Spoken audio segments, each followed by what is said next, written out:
Hi guys, my name is Kaylee. I'm Nina. We met on a plane 7 years ago. Today we are going to talk about how you can feel confident in your skin as a woman. Nina can pull, okay? We will go into restaurants anywhere we go, and she will get our tab paid for. She will draw all the eyes. She will literally, she'll get us the table we want. Literally in Puerto Rico, we wanted to sit somewhere and she just makes things happen. I forgot about that.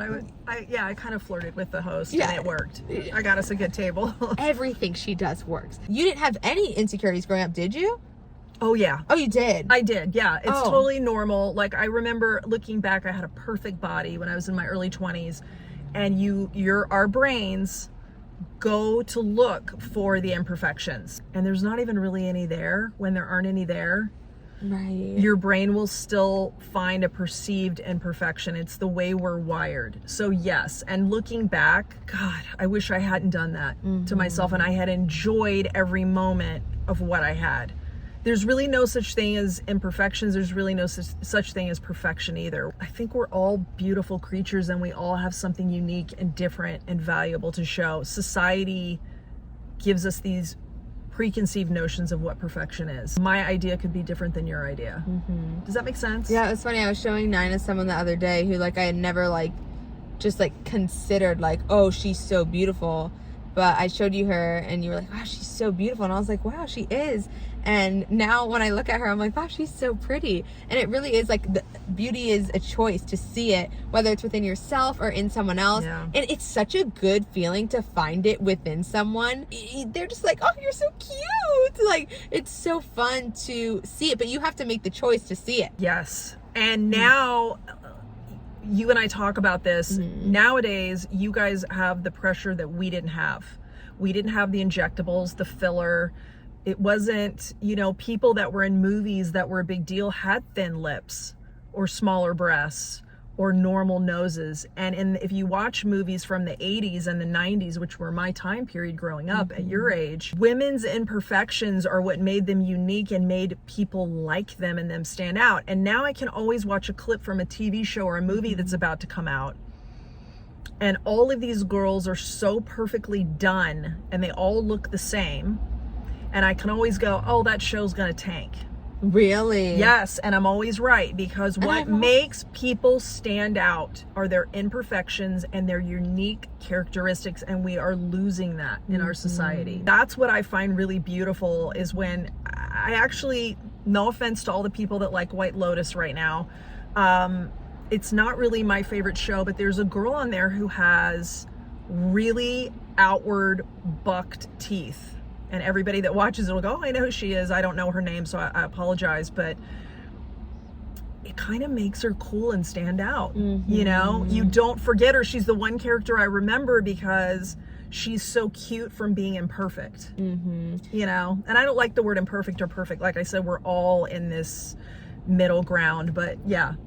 I even saw this viral video the other day, and it was this girl, and she was just so unique. She had wild hair and wild jewelry, and it was viral because it was so different. She was just being her. Yeah. And this aesthetic of being the same. I don't know if I've ever been like that. I definitely have been like that with my body, because I've gotten work done on my body that I only did because everyone else was doing. But that's one of the first conversations you and I had on the plane when we met. You made a comment about plastic surgery and women's bodies. And I said to you, men don't even bother to tuck their shirts in. And yet women are doing all of these things to their bodies to try to make themselves more desirable for men. And men nowadays can't even be bothered to shave or tuck their shirt in. Do you remember me saying that? I don't remember you saying that. It's You've hit me with so many good lines. I need a notebook. So it's, if it's something, of course, that you want to do for yourself, that you think you're going to feel better for yourself, that's a whole other thing. But what's the line? Because I feel like they can say everything. Oh, it's for myself. But is it really for yourself? No, it's for you are doing it so people will treat you better. Yeah. If you were doing for yourself, in my opinion, you wouldn't get anything done ever. Because now that I'm starting to accept myself more, I'm like, dang, because I got liposuction on my stomach, which I've never I don't know if I've outwardly told my audience, but when I got it on my stomach, I always had a natural. How old were you? 20 or 21. Okay. And I did it behind my parents' back. And my parents thought I got something done to my butt because it like changed the illusion. But like I always had a bigger stomach. Like I was one of those girls with like a big stomach and little legs. Like that was me. But now that it's gone, I'm like, I could have rocked that. Like I could have rocked that tummy. And like it was just like who I was. And like I like even Botox, like I'm 27 now. I just turned 27. Now is like Botox age, like where people start getting it. No, it's not. Oh really? Well now it's 19. I started at 37. No way. I started at 37. Now I get it here religiously because I've had eye surgery and I don't see eye well. Surgery? Oh yeah, I was born legally blind. So No I've way. always squinted, and it gave me deep lines here. And so I started getting it at 36 because you could see the lines in pictures. And it really bothered me. I was getting headaches. And it's funny, I was married at the time and I'd been getting Botox for a year, not telling my husband. And one day I go, I have to tell you, I'm going to get Botox right now. And he goes, I wondered why you didn't look so scowly and tired anymore. And I go, yeah, I've been getting it for a year. But you want your muscles to work for you as long as they possibly can. Once you start to deaden the muscle, you're going to have to keep deadening them. So because you're over time you're atrophying and you're deadening a muscle. So once you start getting it, you're gonna like the look of it. You're gonna have to keep doing it every few months. Right. So you're gonna like it. I'm weak. You're gonna like it. I mean, so I don't do filler. It's pretty obvious if you look at my face right now. I don't have skin makeup on right now, and we just met for breakfast. And so, you know, it's one of these things, we're sitting here and I'm going, I know I don't look my best, and I'm judging myself sitting here on this rainy day, sitting here in my car. And it's tough because we see with filters now, and we see with all the things that people are doing, there's no normal standard for beauty anymore. I know, it's impossible. Even if you do everything available out there, then you don't look like a human, you look like a robot. I had a girlfriend when I was in my early 20s, and I had gone out of town for a while, and when I came back, she literally had done, this was when plastic surgery first was really becoming a thing. Which is when? This was the very early 90s. So there was always plastic surgery, but it was like people weren't really doing it unless they were movie stars. You know, it wasn't normal for women, young women, just to go and get plastic surgery. She got a nose job, she got her boobs done, she had cheek implants, she had her chin done. She literally came back, and if I had put a picture of her from before and a picture of her after next to each other, which I did to some of my friends, I would go, do you think these two people are related? And they go, no. And it was the same girl, and she took this beautiful sweetness. She was beautiful before, but it took this softness and this sweetness and this cuteness away, and she looked robotic and fake. And I have no judgment to anyone for doing anything, but there has to be a way that, and I'm speaking to myself here as well, sitting here in bad lighting with no face makeup on at 55 years old, there has to be a way for us to look at ourselves through a normal lens again and stop beating ourselves up and expecting these things from ourselves that aren't humanly possible. You know, it's funny. So my little sister is 21, Talia, you know her. And she is in this phase where she cares a lot. And I used to be in that phase. That was when I got my lipo. That's when and I'm very good now at just detaching. Like, I don't give a, like, I literally do not care. But then the other day I was looking at her and like, just like the effort she put into caring, and how it did make her, like, when you put effort into caring, it makes you look better. You know what I mean? And so I was looking at her and I'm like, should I be putting more effort into myself? Because I've gotten into this place where I'm like, I don't care. Like, I'll look gross. I don't feel good when I look gross. So it's hard to find that line of like, no, I don't feel great right now about myself. I'm looking and going, ugh, I should have put my makeup on today. If my hair was back and I didn't have my fake tan on and I didn't have lashes on, like, I wouldn't feel good either. Yeah. So it's hard, like, to find that line.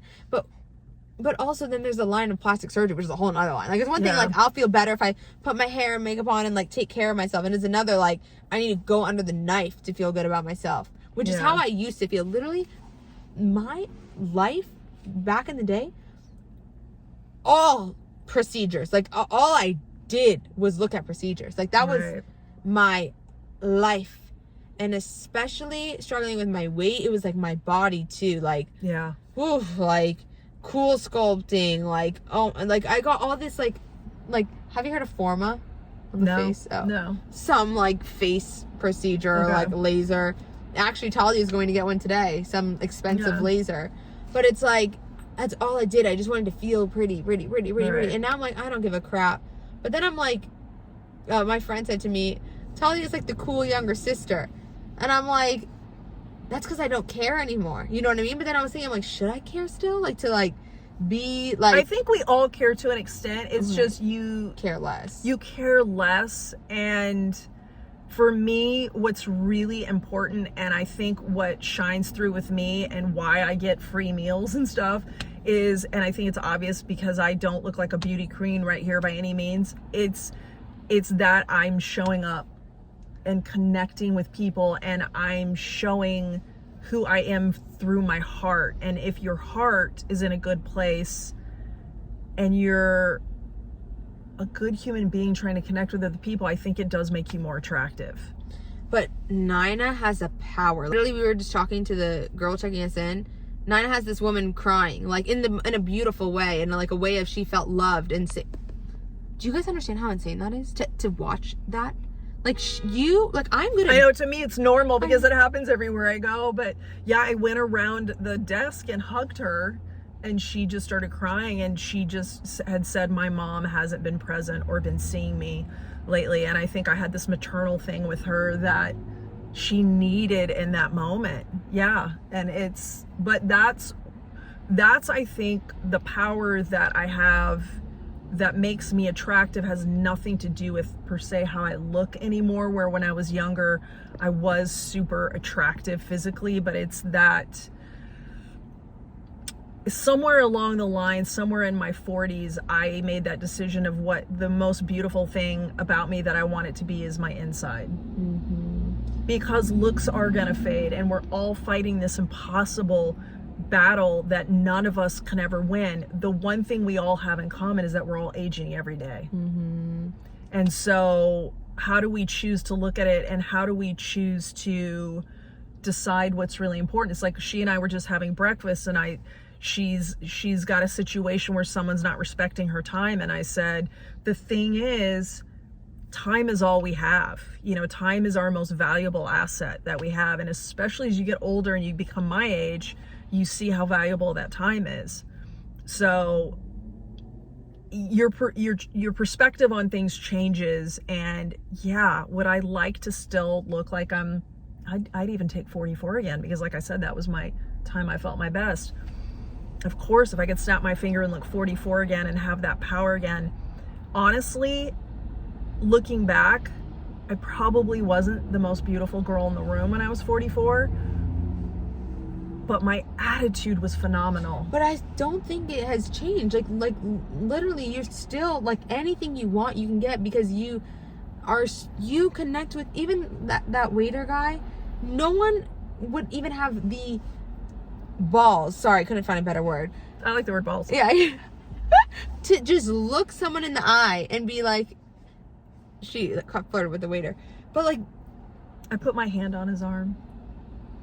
I was like, what are the chances that maybe we could get that table?